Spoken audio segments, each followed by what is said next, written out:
In the unforgiving dust of the Arizona territory, a woman's reputation is all she has. But for Eleanor Vance, a schoolteacher from Boston trapped in a gilded cage, her reputation was the price of survival. She was promised a new life, but found herself the property of a tyrant, with the date of her forced wedding looming like a hangman's noose. Her only escape, her only hope, was a man locked in the sheriff's iron cage. A man the townsfolk called a savage, a murderer, a silent Apache warrior everyone feared. This is the story of how she walked into that jail, looked into the eyes of death itself, and made the most desperate plea of her life. The dust of redemption bluff settled on everything, a fine red powder that coated the soul. It clung to the hem of Eleanor's worn traveling dress, worked its way into the lines on her hands, and seemed to settle permanently in the back of her throat. It was the taste of deceit. She had come west chasing a promise, a series of elegantly penned letters from a Mr. Bartholomew Blackwood, a widower and the town's founder. He sought an educated wife to bring a touch of Eastern civility to his rugged domain. He had written of building a schoolhouse, of a life of purpose under a vast blue sky. Instead, she had been met at the stagecoach not by the silver-haired gentleman from the photograph, but by his son, Corbin. Bartholomew, it turned out, had died of a fever a month prior, and Corbin, who inherited his father's land, his wealth, and his suffocating control over the town, had also inherited her. "The contract is with the Blackwood name, Miss Vance," Corbin had said, his smile a predatory slash beneath his perfectly groomed mustache. His eyes, the color of cold slate, had roamed over her with an unnerving sense of ownership. "The arrangements stand. You will be my wife now." 2 weeks later, Eleanor was a prisoner. The Blackwood residence was a sprawling two-story house that loomed over the smaller, sadder buildings of Redemption Bluff like a hawk over a field of mice. It was a house of suffocating silence, filled with heavy, dark furniture and the lingering ghost of a broken promise. Her days were a routine of polite conversation, stilted dinners, and Corbin's constant, chilling presence. He never raised his voice. He never laid a hand on her. Yet his presence was a cage as real as any made of iron. The wedding was set for the end of the month. The date was a death sentence. Eleanor had seen the way Corbin treated his stable hands, the fear in the eyes of the shopkeepers when he entered their stores. She had heard the whispered story of a prospector, a man named Silas Croft, who had vanished after a loud disagreement with Corbin over a land claim. The town was a web, and Corbin was the spider at its center. Sheriff Brody, a man with a perpetually sweating brow and a spine made of jelly, was just another fly caught in the silk. Desperation was a physical thing, a tightening in her chest that made it hard to breathe. Fleeing was impossible. Corbin's men watched the stagecoach and the livery. Her only moments of solitude were the daily walks Corbin permitted her to take, always under the watchful eye of one of his men. It was during one of these dreary walks that she first heard the whispers about the man in the jail. "They say he hasn't spoken a word," one woman hissed to another. "Killed Silas Croft in cold blood. Found him standing over the body, not a flicker of remorse on his face. He's not a man. He's a devil, an Apache shadow." The prisoner. He had been there since shortly after her arrival. She had seen Sheriff Brody lead him in chains from the desert, a tall, silent figure whose presence seemed to suck the very air from the dusty street. He was accused of the murder of Silas Croft, the very man who had argued with Corbin. The convenience of it all was a bitter pill. Eleanor's mind, the sharp, analytical mind of a teacher, began to piece things together. A murdered prospector, a convenient suspect, a town ruled by a tyrant. The prisoner was Corbin's scapegoat. He was a pawn, just as she was. But he was a pawn the entire town feared, a sliver of an idea, so wild and reckless it made her feel faint, began to form. It was insane. It was unthinkable. It was the only thing she had left. That evening at another tense dinner, Corbin presented her with a strand of pearls. They were heavy and cold against her skin. "A pre-wedding gift, my dear," he said, his fingers brushing her neck, sending a wave of revulsion through her. "You will make a beautiful Blackwood bride." His touch solidified her resolve. She would not be a Blackwood bride. She would rather be the bride of the devil himself. The next morning she slipped out of the grand house. Her heart hammered against her ribs, each beat a drum of rebellion. Her destination was the squat, sun-bleached building with the barred windows, the sheriff's office, the jail. She pushed open the door, the small bell above it jangling with what sounded like a death knell. Sheriff Brody looked up from his paperwork, his eyes widening in surprise. "Miss Vance? Does Mr. Blackwood require something?" "No, Sheriff," Eleanor said, her voice steadier than she felt. "I am here on my own account. I wish to see the prisoner." The sheriff's jaw went slack. "The prisoner?" he stammered. "Miss Vance, with all due respect, that's not a place for a lady. He's a dangerous man, a savage." "I am aware of the charges against him," Eleanor replied, her voice firm. "Nevertheless, I have a right as a citizen to speak with him. I wish to ask him some questions pertaining to my own peace of mind." Brody sputtered, trapped between his fear of Corbin and the conventions of dealing with a lady of her apparent station. Finally, he conceded. "I suppose, but I'll have to be present. I can't leave you alone with him." Heaving a sigh of profound reluctance, he retrieved a large iron key and led her through the door. The air instantly grew hotter, thicker, and smelled of stale sweat, dust, and something wild. There were two cells. One was empty. In the other, he stood. His back was to them, and he stood perfectly still, gazing out the small barred window at a sliver of blindingly blue sky. His hair was a fall of polished jet, long and unbound. "Kane," the sheriff said, his voice a nervous squeak, "you have a visitor." The man turned slowly, and Eleanor forgot how to breathe. His face was a masterpiece of harsh angles and severe beauty. His cheekbones were high and sharp, his jaw firm. His skin was the color of rich, sun-baked earth. But it was his eyes that held her captive. They were dark, so dark they seemed to absorb the light, and they were filled with a piercing, unnerving intelligence. There was no savagery in them. There was only a profound stillness, a contemptuous calm that was more intimidating than any show of aggression.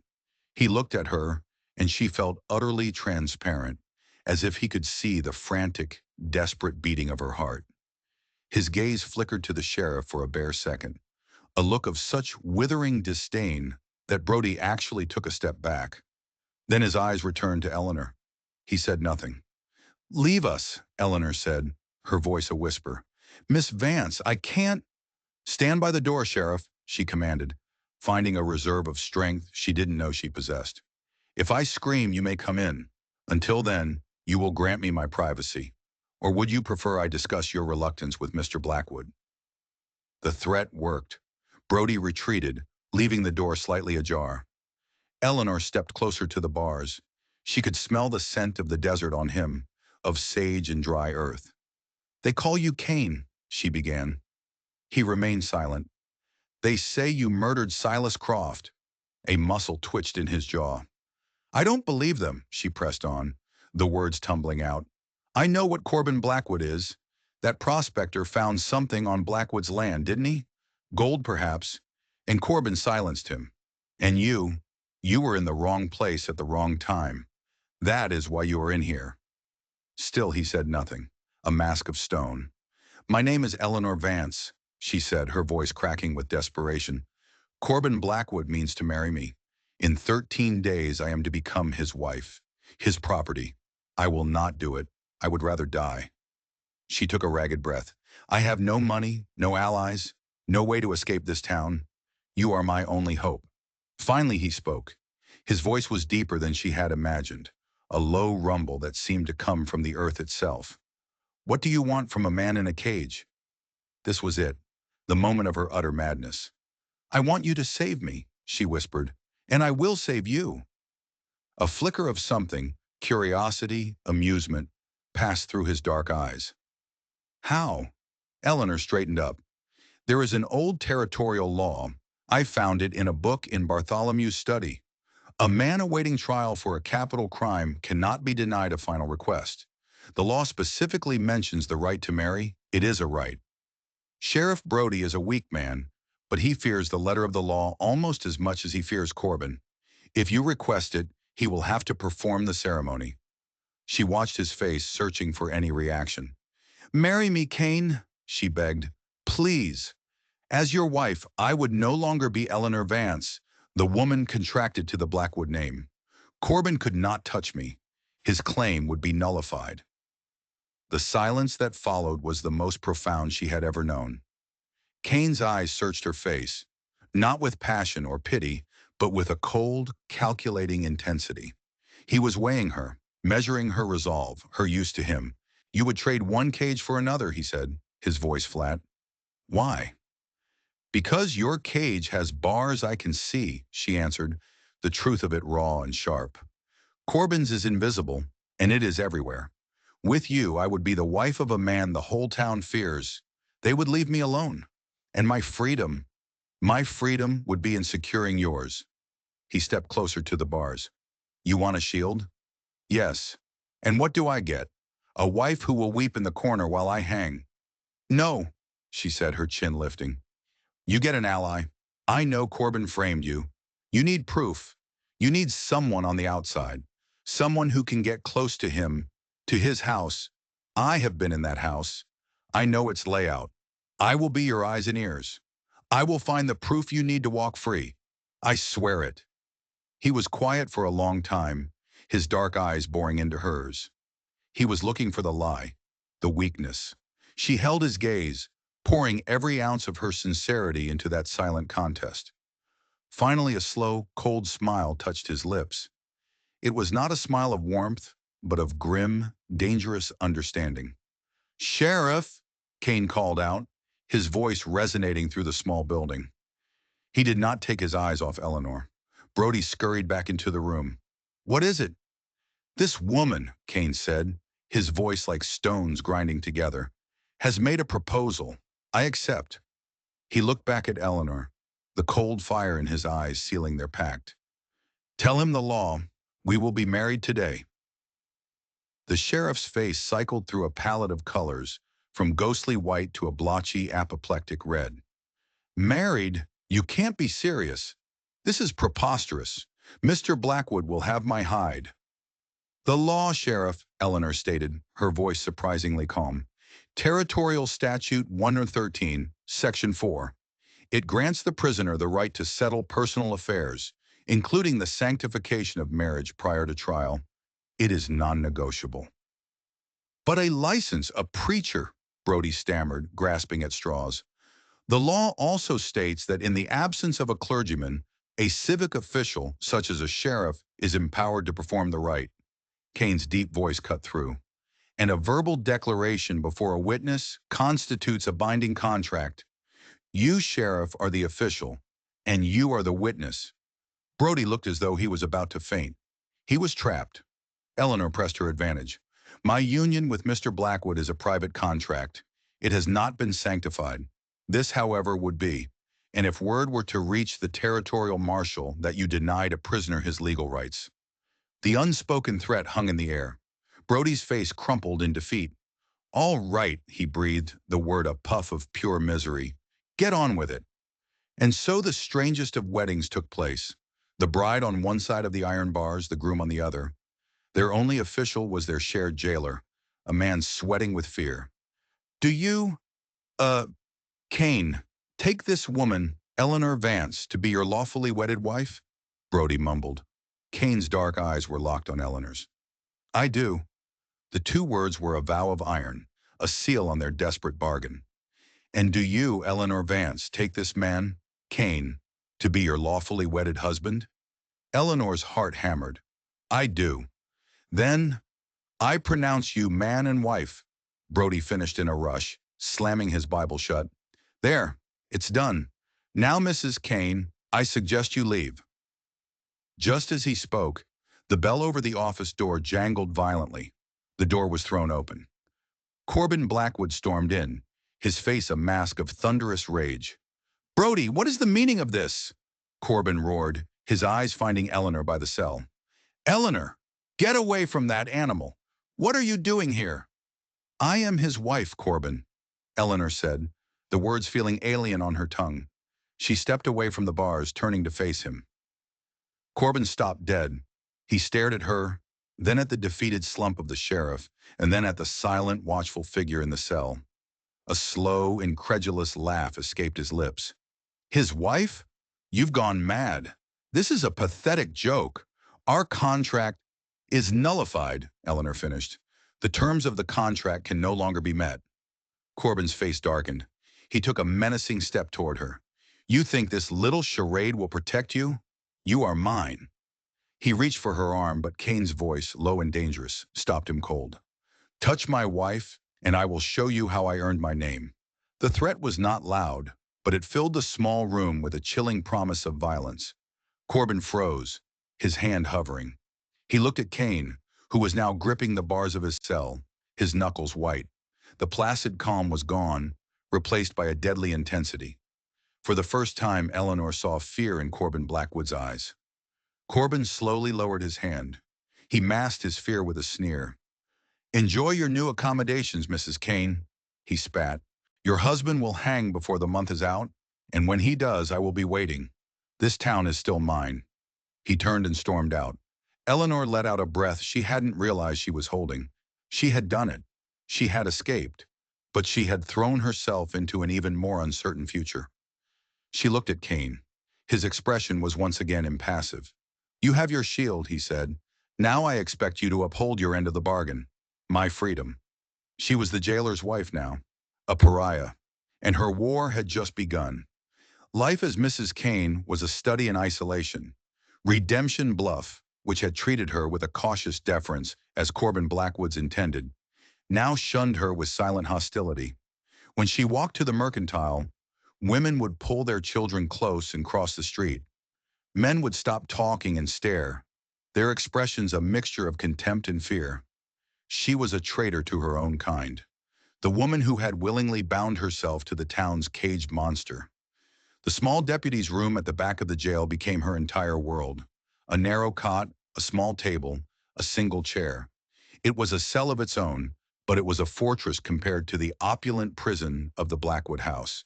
Her interactions with her husband were strange and Spartan. Each morning she would bring him his food, passing the plate through the small slot in the cell door. Their conversations were not those of a husband and wife. They were the conversations of a general and his spy.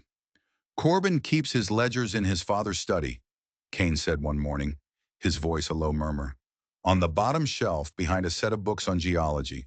Look for discrepancies. Look for payments to men who don't exist. He is stealing from his own mining operations? How do you know that? Eleanor asked, amazed. I watched him for weeks before I was taken, he replied. I was tracking him. He is a creature of routine and arrogance.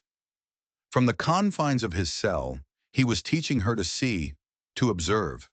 He was mapping the entire political landscape of the town, using her as his senses. In turn, she learned to read his silences.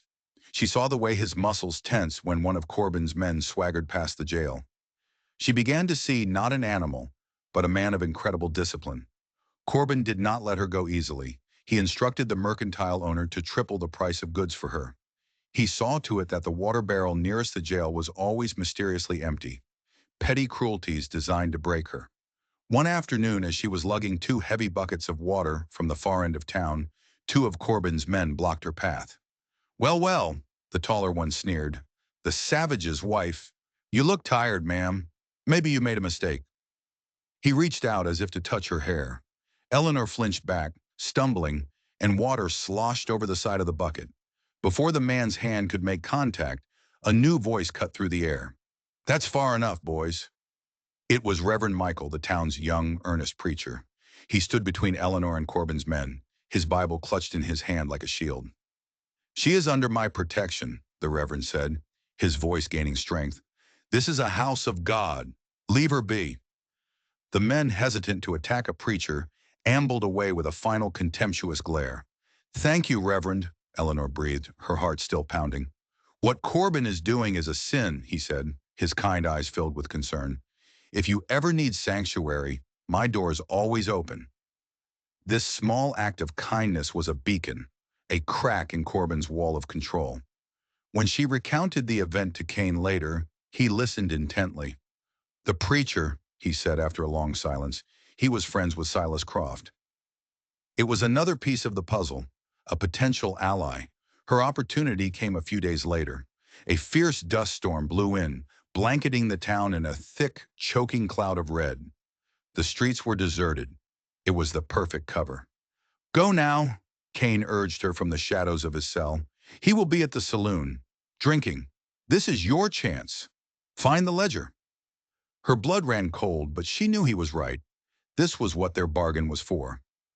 Pulling a heavy shawl over her head, Eleanor slipped out of the jail. The Blackwood house was a ghost ship in the storm.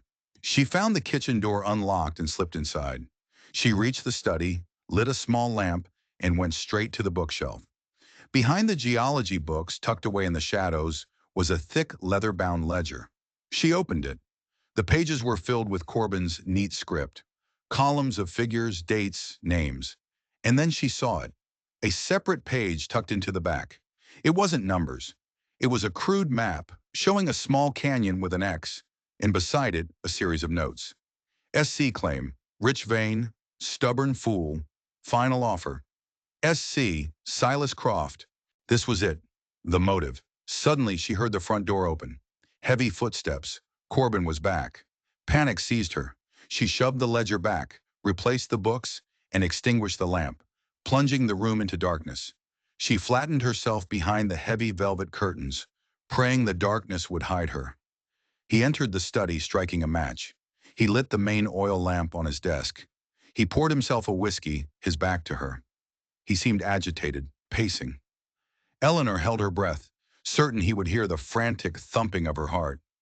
Then he moved towards the bookshelf. Eleanor's blood turned to ice. He was going for the ledger. It was over. He reached out, his hand hovering over the geology section. Then he seemed to change his mind.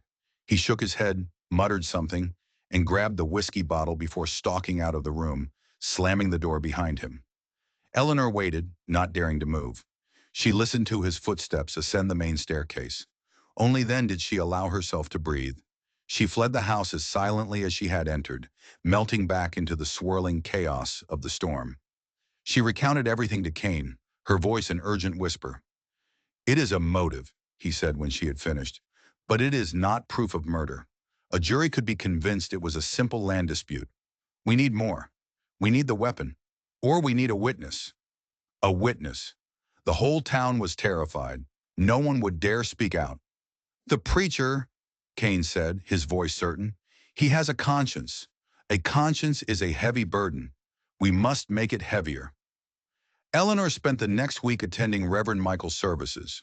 She sat in the front pew, a solitary, ostracized figure, listening to his sermons on truth and courage.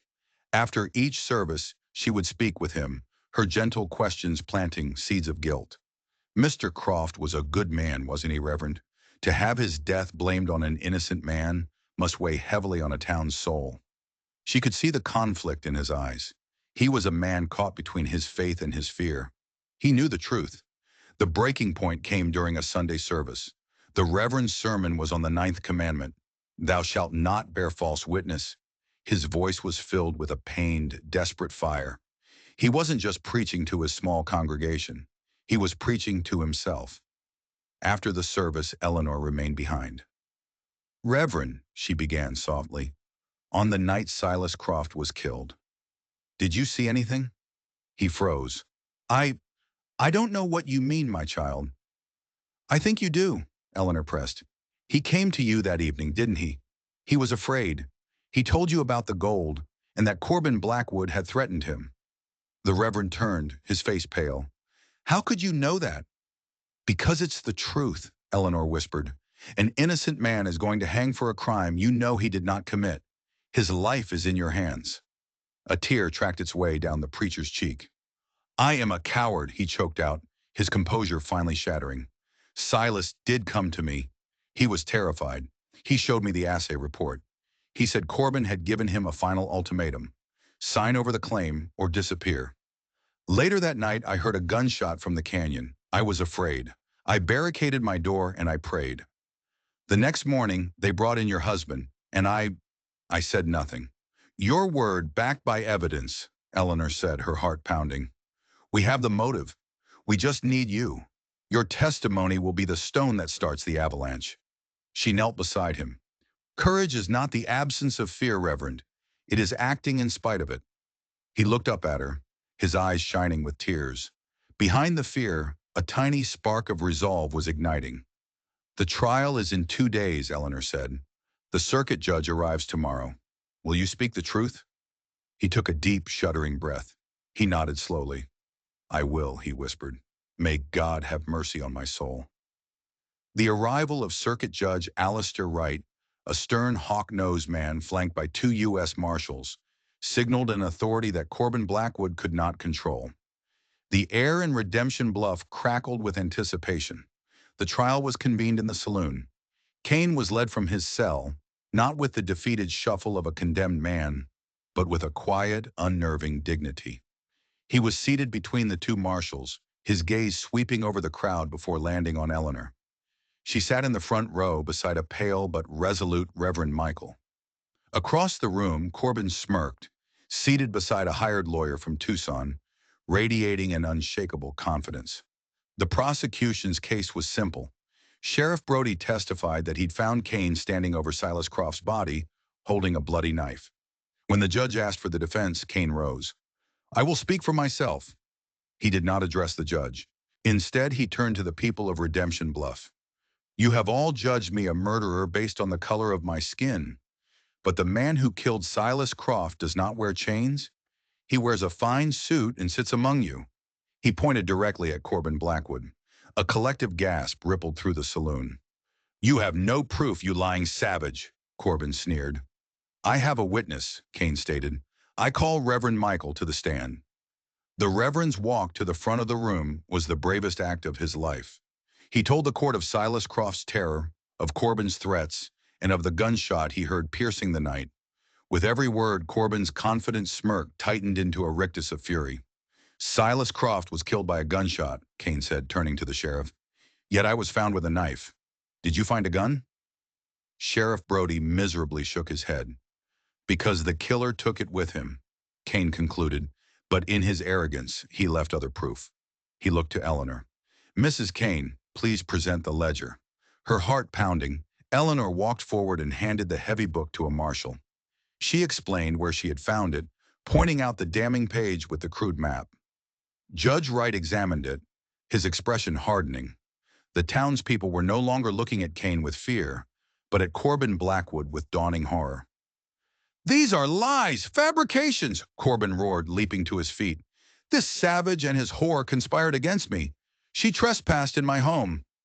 Sit down, Mr. Blackwood, Judge Wright commanded. But Corbin was beyond reason. His world was collapsing. In a flash of desperate fury, he drew a concealed derringer from his coat. He didn't aim it at Kane. He aimed it directly at the Reverend. You have ruined me, you sniveling coward, he screamed. Panic erupted. Before the marshals could react, Kane moved. He kicked the heavy table in front of him, sending it plowing into Corbin's legs. Corbin stumbled, his shot going wide. In that instant, Kane was on him. The sharp rattle of his chains was followed by the sickening crack of bone as he brought his cuffed hands down on Corbin's wrist. The derringer clattered to the floor. The fight was over. Marshals swarmed the howling Corbin, pinning him to the dusty floorboards. Judge Wright's gavel slammed down. This trial is concluded, he boomed. Corbin Blackwood, you are under arrest for the murder of Silas Croft. He then turned his stern gaze to Kane. As for you, the charges are dismissed. You are a free man. A marshal stepped forward with a key. With a single metallic click, the chains fell from Kane's wrists. The clang echoed in the stunned silence, a sound of final, absolute freedom. Across the room, Kane's eyes found Eleanor's. Their gazes locked. The bargain was complete. With Corbin Blackwood gone, Redemption Bluff exhaled. As a token of his penance, Sheriff Brody gave them the deed to a small, abandoned homestead just outside of town. They moved from the jail to the cabin, trading iron bars for a shared roof. They were still strangers, bound only by law and circumstance.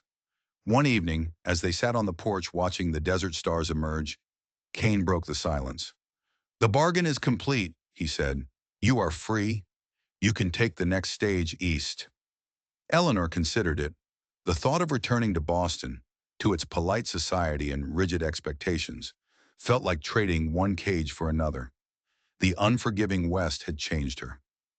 "I cannot go back," she replied softly. "That woman is gone. And what would you do?" "I would stay," he said. "This land knows me." He looked at her then, a flicker of true understanding in his dark eyes. "Then we stay." It was not a question, but the start of a new pact, one made by choice. He pointed to the first star in the twilight sky. "My people call it the one who watches," he said, sharing a small piece of his hidden world for the very first time. Their future was not a promise of love, but something more real. A shared horizon for two survivors who had found in each other the most unlikely redemption of all. The story of Eleanor and Cain is a testament to the fact that sometimes the greatest courage is found in the most desperate of places. It reminds us that heroes and villains are rarely as they seem, and that a bargain made in the shadows can sometimes lead to the brightest dawn. If their story of defiance, survival, and unexpected partnership moved you, please help us share more tales like this. Hit that like button to let us know you were here. Share this video with a friend who loves a story of true grit. And most importantly, subscribe to our channel and ring that notification bell. You won't want to miss the next chapter we have waiting for you.